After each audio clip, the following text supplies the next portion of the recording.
Hello everyone and welcome to the ISEP Costa Rica pre-departure orientation. My name is Kira Hawkinson and I'm the Student Services Officer for the Americas and Southern Europe at ISEP. This is going to be our agenda for the day, so culture and daily life, academic matters, health and safety, before you go, and keeping in touch with ISEP. All right, to start out, life in Costa Rica. Interpersonal relationships and Costa Rican culture. So Costa Ricans are generally very friendly, but they can also be pretty direct. Affection is displayed openly, and there is much less physical distance between people when they meet and talk. So just be prepared for that for when you go. Two women or a woman and a man greet each other with a kiss on the right cheek, and two men may shake hands. Family is very important in Costa Rican culture, so regardless of the type of household, people have they're close with their grandparents, uncles, aunts, cousins, even second and third cousins. It's pretty common for kids to live with their parents quite a bit longer than maybe what you're used to. They may even live with their parents up until they get married or even after they get married. The phrase pura vida is widely used in Costa Rica. You're definitely going to see that pretty much everywhere you go in Costa Rica. It translates to simple life or pure life. And in Costa Rica, it's more than just a saying, it's a way of life. You can say it as a greeting. When you're saying goodbye to someone, you can say, pura vida. Costa Ricans typically say con gusto, or it means with pleasure, instead of de nada, when they're saying you're welcome, and they say mai, the Costa Rican equivalent to dude or man. You'll see this or hear this a lot, especially with younger crowds. They say the word mai pretty much every other word. Some daily life in Costa Rica. People start their day pretty early in Costa Rica. You may be up by 7 a.m. or even earlier, so just be prepared for that. The overall pace of life is far slower in Costa Rica than in the United States, for example. Costa Ricans tend to see time as a sequence of events as opposed to hours and minutes. So punctuality can sometimes be an issue for some students living in Costa Rica, depending on what you're used to in your home country. Please note that this should not be interpreted as rude or lazy. It's just the way of life in Costa Rica, just how the culture works. So you're just going to have to, go with the flow. Another note is about 75% of the 4.5 million residents of Costa Rica are Roman Catholic, and most Catholic holy days are treated as holidays in Costa Rica. Costa Ricans are very social, and it's common for them to go out on the weekend with friends to bars, karaoke and sports bars, dance clubs, even roller skating clubs. I went to a few when I was down there, really fun. A lot of people get involved with it. Some people have pretty much all levels, beginner to really advanced. It's a fun thing, so I would recommend doing while you're there. And then also going to a dance club. I would say most, nightclubs in Costa Rica, the music that they play is kind of a mixture of bachata, salsa, more traditional music, and also kind of typical, nightclub modern music as well. So don't be intimidated if you see a lot of people that are very good at dancing. That's pretty common that a lot of people know how to dance pretty well. This is your opportunity to, get involved and learn some new moves. I know it can be intimidating at first, but I definitely highly recommend, dancing with friends if you can. All right, housing. So for the students going to Earth University, there are residence halls or dorms that you'll be living in. For the Grupo de Kansas at Universidad de Costa Rica, you're staying with a homestay with a local family, and it's the same for ICDS, International Center for Development Studies. You're also staying with a host family. You can check your acceptance package in your pre-departure information tab in your ISEP account for more information about what's included in your housing, for example, bedding, laundry, towels, Wi-Fi, those kind of things. All right, meals. So some popular dishes in Costa Rica are gallo pinto. You can see example in that middle picture right there. It's pretty common to have for breakfast. So the rice and beans, so arroz con frijoles with huevos, some plantains, stuff like that. It's pretty common to have as a meal or for breakfast in particular. One of my favorites is patacones. You can see the picture at the top. It is plantains that have been smashed and then fried. Super delicious. If you have the chance to try them, I definitely would. They also have batidos, which are essentially smoothies that they use all, local fruit that's in Costa Rica. It's going to be a little bit more common on the coast, so definitely try that if you can. And then agua dulce, see an example of that at the bottom. It is a hot beverage, very sweet. Again, recommend trying if you have the chance. Recommendations, start your meal by saying buen provecho to everyone. Basically, enjoy your meal. Breakfast is normally available beginning at 6:30 a.m. or even earlier. Again, going back to Costa Ricans starting their day pretty early. Lunch is around 12 to 3 p.m. and dinner is between 6 and 7 p.m. or around the time the sun sets. All right, restaurants. So a 10% tip is standard at Costa Rican restaurants, but it's always good to check first to see if there was a service charge already applied to your bill or already included in your bill. Food and fruit stands are common throughout Costa Rica. You can talk to your host coordinators or locals about the best stands to go to or maybe ones to avoid. I would definitely highly recommend trying these fruits if you haven't before: guanábana, lychee, mamonchino, and mango. Super delicious. Highly recommend trying them. Just a quick note for fruit stands and stuff like that is probably a good idea to maybe wash the fruit first before washing or before eating them. They probably haven't been washed and you may not be used to the microbes and different things like that in the country. So it's always a good idea to wash off fruits and vegetables before you consume them. All right, technology in Costa Rica. So these are the biggest cell providers in Costa Rica: Movistar, Kobe, Claro, Tuyo. Internet is pretty widely available at most university campuses, businesses, etc. The internet speeds may not be as fast as what you're used to. I would say the many times that I've been to Costa Rica, I would say that when I was on university campuses, there are certain areas where the internet was probably a little bit better, like like the computer lab or the library and stuff like that, where the Wi-Fi just had a little bit better connection speed. The whole campus may not be super fast, so just be prepared for that certain areas might not have the fastest internet speed. Okay, so finances in Costa Rica. The colon is the currency of Costa Rica. So just for a little bit of equivalencies here for you, 500 colones is equivalent to approximately $1. So obviously it looks, depending on the country you're coming from, it looks like it's a lot of money. So for example, 1,000 colones is not $1,000. It's about equivalent to $2 US. So just keep that in mind. You can refer to this equivalency chart for knowing how much everything is in Costa Rica. ATMs are readily available throughout Costa Rica. Pretty common bank is Banco de Costa Rica. I would say most cards are accepted in Costa Rica. You might have a hard time at smaller kind of fruit stands or kiosks or little shops and stuff. They may only use cash, so just be aware of that. I would say probably most cards like Visa and MasterCard are accepted. The only one I've heard in Latin America that you might have trouble with is American Express, so you just want to check on that first if you have an American Express card. Right, sports and leisure. Obviously, Costa Rica is well known for its outdoor activities. They're also known for sports as well. So popular sports are soccer or football, basketball, running. When you're in Costa Rica, you'll see a lot of people running on the side of the road or going. A lot of times they have tracks in their parks, so people go running on that as well. And then the popular outdoor activities that a lot of tourists tend to partake in are, zip lining, hiking, surfing, and paddleboarding, horseback riding, fishing, and swimming.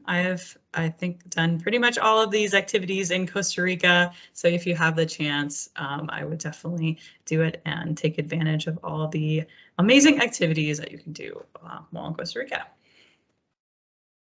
All right, so I'm not going to go over all of these dates, but if you want, you can pause the video at this point and just see the major holidays and vacation periods in Costa Rica for 2022. So yeah. Here's some places I would recommend to see while you're there. Volcán Arenal, very famous volcano in Costa Rica, is super beautiful. You can see a picture of it at the top there. There has a lot of hot springs around there. One of the most famous ones is called Baldi.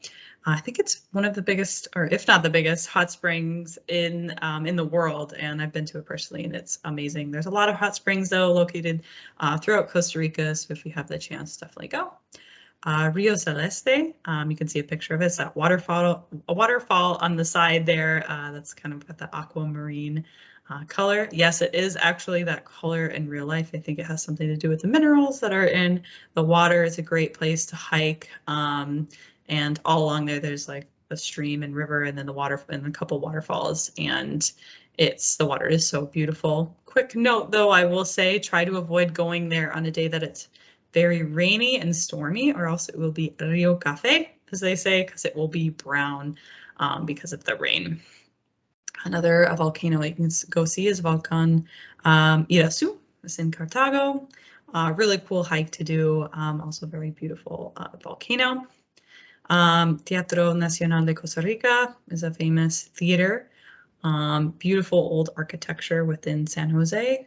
If you can take a tour of that, I would. It's a very beautiful building. And then obviously beaches, if you have the chance to go to the coast and check out that beach life, I definitely would go. And then also you can see a picture of an example of a coffee plantation at the bottom there in Costa Rica.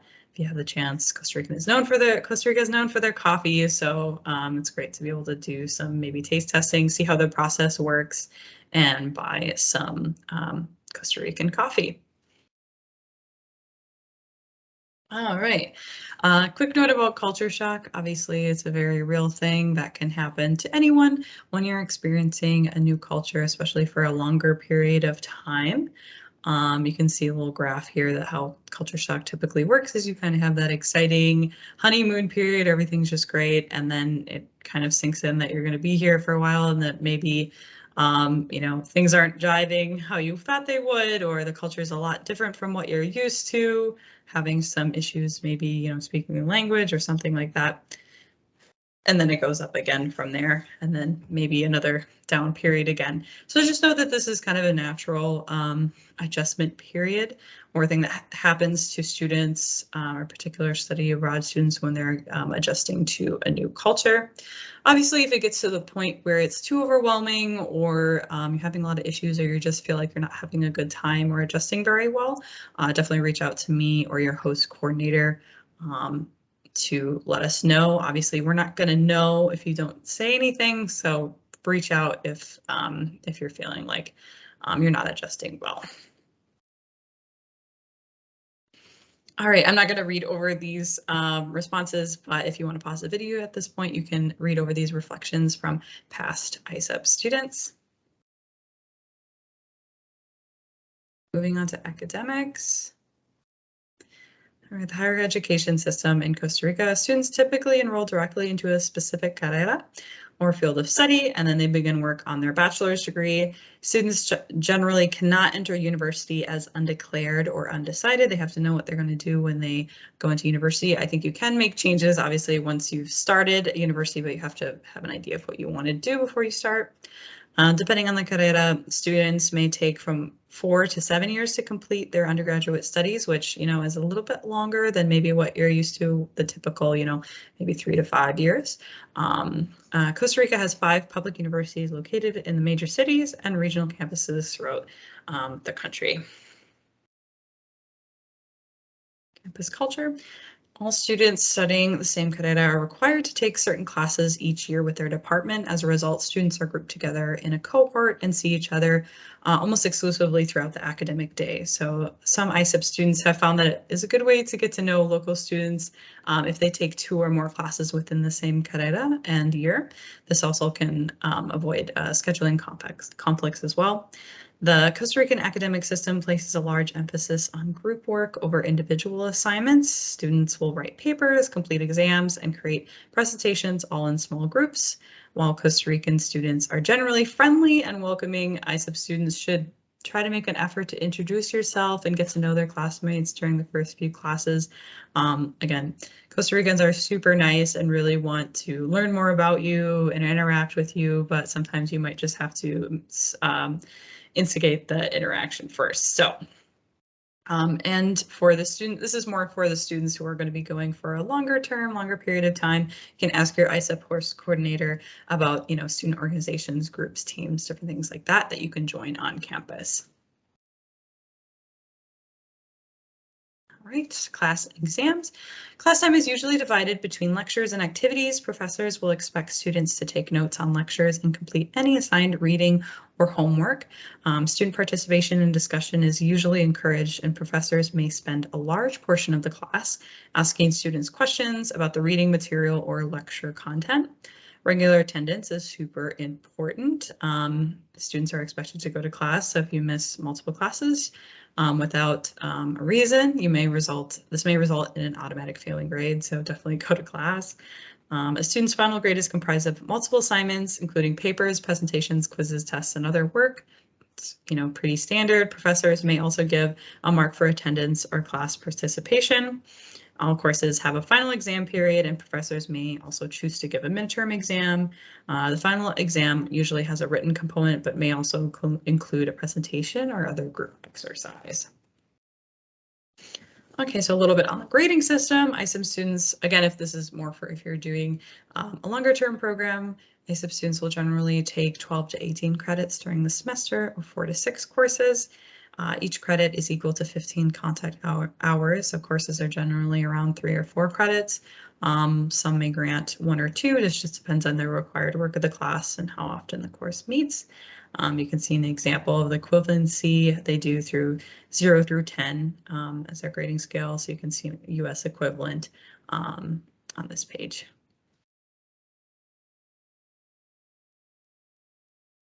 All right, so interacting with your professors. Students find that their professors and classmates seem more relaxed than maybe what they're used to at their home universities. The cultural thing I talked about earlier is just a little bit more of a relaxed culture in Costa Rica. Professors may arrive to class late or even cancel class with little to no notice. Costa Rican students may also frequently arrive late to class, and this is known as la hora tica, or Costa Rican time. Again, you shouldn't perceive this as something that's rude or lazy. This is just, in general, pretty common throughout Latin America, but I would say in particular in Costa Rica. But proactively reach out to your professors and classmates if you have any questions or concerns, you need any extra help. If you're not able to get in contact with your professor or having issue with a class, definitely reach out to your ISEP host coordinator or your academic advisor there on campus. You can also reach out to me. Here's a breakdown of the academic calendar. Costa Rica follows the Southern Hemisphere with 3 trimesters per year. So trimester 1, February to April or May. Trimester 2, May to August. Trimester 3, August to November or December. And then the academic year runs from February to November. So if you're from the Northern Hemisphere, basically is flipped.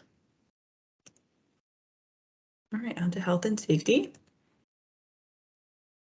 Okay, so there's a lot of really great health and safety resources for you in your ISEP account. So under your health and safety information tab, your pre-departure, our acceptance package, and then also on our webpage, we have a whole health and safety page. So there's a lot of great information there about health and safety protocols, and also you can take a look at your country handbook. We have a health and safety pre-departure orientation that you can watch. We have information about the ISEP student insurance and what's included, and how to use your insurance when you're abroad. And then for if you have a health and safety emergency when you're on site, we do have a 24/7 emergency line. Again, this is for health and safety emergencies. So if you have just kind of a general, pressing question or something like that, just, call us or send us an email. Don't use this emergency line. There will also be an on-site orientation that you will all attend through your host institutions, and they'll go over a little bit more in depth as far as like health and safety protocols and different things like that. All right, so a little bit more about health and safety specifically in Costa Rica. The emergency number in Costa Rica is 911. Please be aware that petty theft is common, so be mindful of your things. So maybe don't bring out your, iPhone or wallet, passport, expensive jewelry, things like that. You should try to leave most of those things at home at your host family or dorm, depending on where you're staying. If you do need to bring out your phone and wallet and stuff like that, I would maybe recommend bringing a money belt. It's a little pouch that you can keep under your clothing when you're out and about. So just be mindful of your things. Pirate taxis exist, so to avoid taking, a fraudulent or illegal taxi, you can call the official taxi company directly instead of hailing one from the street. I'm sure they'll talk about this in orientation, but you can also talk to your host coordinator about how to spot, a more legitimate taxi, because I think they have specific numbers or colors that they require it to be a legal taxi. I would not recommend walking alone at night in general. It's best to walk alone or walk it all around at night. I mean, if you are, make sure you're with, your host family or locals, friends. I would recommend taking a taxi or a bus instead, and always travel in groups. I will note that catcalling can be fairly common in Costa Rica. I've definitely experienced it quite a bit when the many times that I've been there. I would say, as tempting as it is to, engage with this type of behavior, retaliate or say something back, the best thing would probably be to not engage and to continue on your way. You don't know what this other person may be capable of or what their intentions are. So the best is just to not engage, avoid, don't even pay attention, and just keep moving. So natural disasters are possible occurrence in Costa Rica. So just be aware that, earthquakes, tropical storms, volcanoes, those kind of things can happen in Costa Rica. I would say the many times that I have been there, I've only experienced 2 very, very small earthquakes. And there is, occasionally volcanic activity, nothing too I haven't seen anything too bad, but again, it's always good to maybe do a little Google search before you go, do a little research on what to do in these kind of situations if there's an earthquake or something like that. All right, before you go. So packing, apparel needs will vary depending on the time of year you go and your personal preferences. So Costa Rica is close to the equator and they have a wet season and a dry season. So the wet season is going to be more in the northern hemisphere's kind of southern months, summer months, and then the dry season is going to be more in kind of the northern hemisphere's winter months. So just be sure that you're doing a little research on the time of year that you're going to be going and what's the temperature like and weather and stuff like that. So it can be, as a tropical place, can be pretty rainy. So it's a good idea to bring rain jacket, maybe waterproof boots, hiking shoes, hiking apparel. Another thing to keep in mind is that the elevation, can change quite a bit. So you can be pretty high up somewhere, next to one of the volcanoes or something like that. And it actually can get pretty cold. So you may want to bring, a jacket or some sweaters, even though it feels kind of silly to bring it to a tropical place. It actually can get a little cold at night and definitely a very wet cold. So it's good to have some layers ready to go. And then also, some beach attire in case you go to the beach in those warmer days. I will say that something to make note of is that culturally, Costa Ricans dress a little bit more on the conservative side, and it's not really common, especially like in San Jose or when you're on campus, to wear shorts and flip-flops and stuff like that. I would say it's more common for people to wear jeans, maybe dresses and stuff like that. So I would definitely have that stuff ready to go, and I maybe wouldn't wear that to class. I think shorts and sandals and all kind of things are a little bit more meant for the beach. So just a quick note about that. For toiletries, I would say if there's something that you can't live without, that you need to have, that you won't be able to get in Costa Rica, I would bring enough supplies with you to last the entire time, because it can be quite a pain to have anything, shipped in. It can be really expensive. Similarly with medication, if you take a particular medication, make sure you bring enough with you to last the entire time of your program. Another note about medication is if you can't bring enough with you, or you need to get more while you're there, I would highly recommend bringing bringing your prescription, the chemical makeup, and then also the generic name of the medication, just because the name might be different in Costa Rica, so you want to be sure that you can get more while you're there. Another note about medication is be sure to put that in your carry-on and not your checked luggage, because checked luggage can get lost or stolen is a possibility, so it's always good to have that with you because you don't want to be without your medication while you're on site. Electrical needs, be sure to research the plugs and voltage in Costa Rica. I think it's similar to, I think it's the same as in the United States, but again, you just want to double check on that, especially if you're planning on bringing like a straightener or curling iron or something like that. It might not match up perfectly, so you may want to leave that at home. Another suggestion would be bring paper copies of all your important documents in your carry-on. Again, don't check it, bring it in your carry-on. So for example, pictures or copies of your passport, copies of your vaccination card, things like that. It's always good to have copies. And also another suggestion would be to check your pre-departure information in your acceptance package in your ISEP portal. There'll be information there about, extra expenses to on-site, and then also check to see if you need to bring, sheets and towels and stuff like that. All right, please be sure that you pay your program fee 30 days before your program start date. That is when direct program fees are due. Check your data plan with your home phone provider for international plans. You can also check to see if you want to do, you could rent a SIM card or rent a phone through one of the providers that I mentioned earlier. That could be an option. Just a quick note is if you do rent a SIM card or buy a SIM card in Costa Rica, you may have to get your phone unlocked first by your home provider so that it will accept the Costa Rican SIM card when you get there. Another option you could do would be, again, to use an international plan. I think generally it tends to be a little bit more expensive, but again, you can check with your home provider.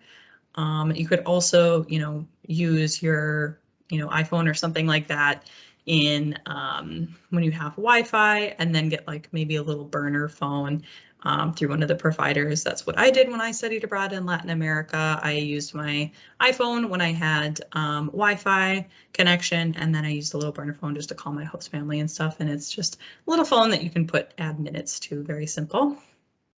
Make sure you know the date and location of your host site orientation.